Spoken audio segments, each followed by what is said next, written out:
السلام عليكم ورحمة الله وبركاته. جمال الوجود بذكر الإله وتصفو الحياة بنور هداه.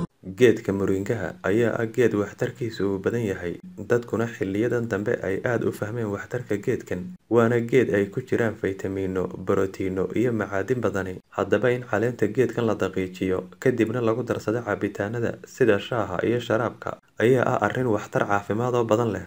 isticmaalka caleenta muringaha oo la daqiijiyo kadibna cabitaanada lagu darsadaa waxay la dagaalantaa bakteeriyada iyo jeermiska dhibaateyn kara jidhka, waxaanay nadiifisaa dawo fiicanna u tahay dhammaan cilladaha ku dhaca caloosha, waxaanay xoojisaa difaaca jidhka iyadoo ilaa xadna wanaajisa xasuusta qofka. waxaanay ka hortagtaa caleenta geedkani inay xidhiidhi noqdaan xididada dhiigga ee wadnaha waraabiya, waxaanay ka hortagtaa burooyinka kansarka, waxaanay wanaajisaa aragtida indhaha. ilaahayna waxaynu weydiisanaynaa caafimaad taam ah.